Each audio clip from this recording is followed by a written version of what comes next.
This is, I think, an effort by the Republicans to do what they always do. They did it to John McCain in South Carolina. They attacked him on an extraordinary personal level, challenged his patriotism and the quality of his service in prison in Hanoi.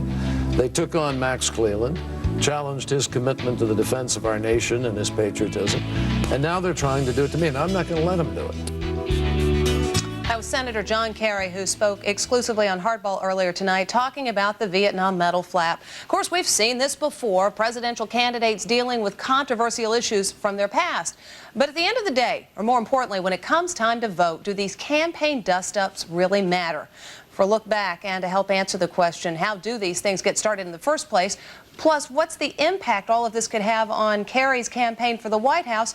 I'm joined this evening by a man who has advised both Democratic and Republican presidents, David Gergen. Also with us tonight, political analyst, professor of journalism at DePaul University, and a former NBC News correspondent, Ken Bodie, and American University history professor Alan Lichtman. I'm going to start with you first, David.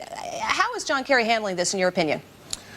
Well, I think he's handling as best he can, but I don't think he's handling it very well. And mainly, he needs somebody else to be dealing with this for him. He needs some surrogates. He needs a general or somebody who is from on the Democratic side who can come out and say this is nonsense. He's been dragged into these kind of controversies, unfortunately, because he has almost no surrogate team, and he gets caught up in the details, and it drowns out his voice on the larger national issues. And so I think while his answers have been fine, I think the very fact he's pinned down in this controversy is not good news for him. It's funny you say he needs a Democratic general, because earlier today, Republican Senator John McCain was probably the loudest voice speaking up for him. Let's give a listen and want to come back. We're fighting a war right now that we need to be fully engaged in a bipartisan basis, and not fighting one that ended over 30 years ago. I believe that President Bush served honorably. I believe that John Kerry served honorably. Let's get over it. Let's stop it now. I got to tell you, David Gergen, I think a lot of voters are right there where John McCain is. Enough already. We know John Kerry went to Vietnam and came back a changed man. We know that George Bush served in the National Guard. Let's move on to the issues. How does a campaign take the reins and make that happen? Well, I think we have to understand what's happening here, and that is, I see some similarities between this and what happened in a 1988 campaign when Lee Atwater, who was Karl Rove's mentor, was running the Bush campaign against Michael Dukakis. And there they dug up the Willie Horton issue, and they did that through focus groups. They found that if you presented the facts in the Willie Horton case, that focus groups flared on that and took it badly. And I think that they probably dug up information about this ribbons flap, that it doesn't sit well with the voters, and they're driving it home. And if you're the candidate, if you're the rival in something like that, you need to put it down quickly. And John McCain's voice obviously helps Kerry, but he needs a barrage of voices coming in to do that. Otherwise, he's forced to do it all by himself. And frankly, while his answers have generally been good, he's also shown himself to be pretty testy. And I think the Republicans are making headway against him on two issues. I think they're making headway on him against whether he is flip-flop, or whether he tries to have it both ways. He throws the medals over the fence, but he keeps the medals. And which way is it, and what's going on? And by resurrecting this old issue. And I think the other part of this is there's a hardness about John Kerry in this. He hasn't been able to. It's so close to him, and naturally enough. Oh, I think I understand that. I mean, come on, he was in Vietnam. That was a humongously trying time in his life. I can understand the emotion. Ken Bodie, I want to throw it to you. How many campaigns does a politician have to go through until there's a statute of limitations on the issue? This isn't the first campaign John Kerry has dealt with this, nor is it the first time George Bush has run for an elective office and the National Guard time has been brought up. Well, that's right, and I think basically that it's not going to go away. This war in Vietnam was a crucial test of an entire generation. If you look back, Dan Quayle, Al Gore, Dick Cheney, George Bush, John Kerry, all of these people had a record on Vietnam one way or the other. And it was a critical test of all of their characters, how they served or did not serve. Now, a minute ago you said both Kerry and Bush served, and sort of made it seem like an equal measure of service with Bush and the Air National Guard of Texas. Well, that's right. But the National Guard today is really being called up. The National Guard in Bush's day was a real safe haven from ever having to serve in the war in Vietnam, and everybody knew that, including George Bush and George Bush's father, who probably helped him get into that National Guard. So it's going to be called up, and I think it's an important test, and we're going to be talking about it. I think the problem that the Republicans will have with this is that the longer they talk about this issue, the more the American people are really going to make the comparison between Kerry's genuine service in wartime, heroically, in Vietnam, in the Brownwater Rivers, and George Bush's service in the Texas Air National Guard, and whether or not he actually ever showed up to serve in Alabama. So and if you, he didn't, if you were advising the Republicans, you would advise them to just keep quiet about this military stuff and move on, because it ain't going to look good for you. No, Deborah, I don't advise Republicans or Democrats, but I do think that these are legitimate issues, and the press is going to cover these issues as long as both sides are talking about them. You know, it's interesting. The question of the day today on MSNBC was about this very issue, and web visitors were asked, do you care about the metal flap? 27% said yes, this was something that mattered, but 73% said no, they didn't really care about it. Alan, are you surprised by the way the results came out?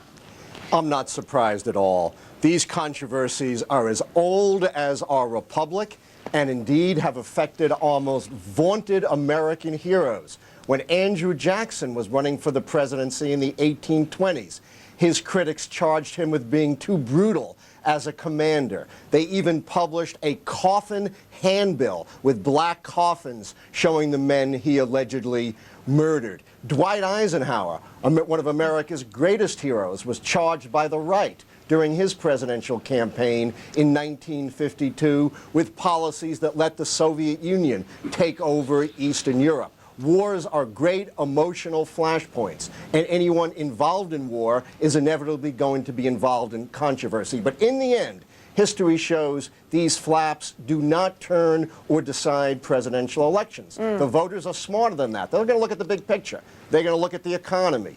They're going to look at what's happening on the ground in Iraq and Afghanistan. These controversies that seem so explosive in April, I assure you, will not turn the election in November. We're going to take a break. When we come back, we're going to talk about those issues that will turn the election come November. Back in just a moment. Back now with former presidential advisor David Gergen, political analyst Ken Bodie, and American University history professor Alan Lichtman, talking about whether the issues that become flash news stories will impact on the campaign. Bill Clinton was probably the most nimble politician to come through in anyone's recent memory. How was he able to make the many issues that came along in his campaign and then later presidency somehow not stick? David?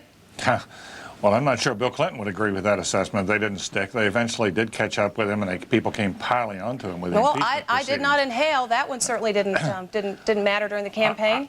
Listen, I don't agree with this proposition that how you're defined in April doesn't matter in October or November. This election will very largely depend upon whether jobs come back, how things go in Iraq, and whether we get attacked again by terrorists. But beyond that, there is an issue of likability, how people relate to the candidates. This is an important window in John Kerry's campaign when he's trying to introduce himself to a vast number of Americans who don't know who he is. And he served nobly in Vietnam. In my judgment, he served nobly after Vietnam by turning against a war in which he'd fought. But the Republicans have cleverly found a wedge into his record that they're exploiting, and he's having a hard time dealing with it. And instead of being the noble hero coming out of Vietnam, they're playing to this the other side, which is the flip-flopper and this business of being a little cold and testy. His remarks on ABC yesterday, they got played all day. After the little clip afterwards when he said the guy there doing the work of the Republican Party. That's not where John Kerry wants to be. He wants to get a message out about jobs. He wants to get a message out about this deterioration and the violence in Iraq and where is this war going after all. But when he gets drowned out, and when his personality gets defined this way, it can come back to haunt you in a close election. That's why I think this is important. The Republicans know what they're doing. They haven't put $60 million, $50 million into advertising on a whim. They're trying to define him. And they're doing that for a reason. They're putting a lot of chips on the table right now because they realize this is a critical moment in the campaign. Alan, Alan Lippman, what ought John Kerry to be doing in order to define himself the way he wants to be rather than the way the opposition or the media might be in the coverage? Well, my advice to candidates always is John Kerry has got to fire the hucksters, get rid of the ad men, get rid of the pollsters. He's been around for 20 years. Be yourself, tell the truth. Don't get involved in what I call these little technical truths, medals versus ribbons. That is an absolute loser. In fact, with these controversies, history shows the way you get into trouble is not what you did in the past, but whether you try to shade the truth or cover it up in the present. The more forthright, the more straightforward he is, the better off he's going to be. I agree completely with David Gergen. You don't want to be testy. You don't want to be defensive. You want to put forward the best possible argument you have for your own self. But I fundamentally disagree in that it is too easy to get caught up in these day-to-day controversies months before the election. Remember, in 1988, George Bush was considered unelectable. He was the guy who called Dan Rather Barbara on national TV. You know, he couldn't complete a sentence. He was the guy who reminded every woman of the first boyfriend they ever dumped. He was 17 points behind in the summer, and he came on to win. Why? Not because of Willie Horton. I predicted that election long before Willie Horton, but because he represented the Reagan administration, which was winning the Cold War, which brought America 5 years of prosperity. This election is going to be about those big issues, and I have one piece of advice to your viewers. Keep your eye on the big picture. Well, Ken, let me ask you, I mean, you now wear the professor hat, but you wore the journalist hat for a number of years. How much easier is it for the media to spend hours ad infinitum talking about the metals controversy than it is to talk about jobs, to talk about prescription drug care, to talk about the economy, to talk about interest rates? Those are harder stories for the media to get their hands around and harder for them to tell in the interesting way that one must in order for the viewers and readers to stay engaged. As long as the candidates are talking about this metals controversy, as long as they're talking about the relative difference in service between George W. Bush in Vietnam, the Vietnam era, and John Kerry in the Vietnam era, the press is going to be talking about it, and I think that's fair enough. You asked earlier whether these things actually matter in the long run. Well, Clinton's I didn't inhale never did matter because almost everybody else did inhale at that time, including Newt Gingrich. But Clinton and his women did matter, as David suggested. It caught up with them in the end. Clinton did avoid the draft. He very definitely dodged the draft in his youthful days in college. And when he came as president to Washington, he had a testy and difficult relationship with the Pentagon the entire time that he was there. Dan Quayle will never be anything defined as anything but somebody who took refuge in the National Guard.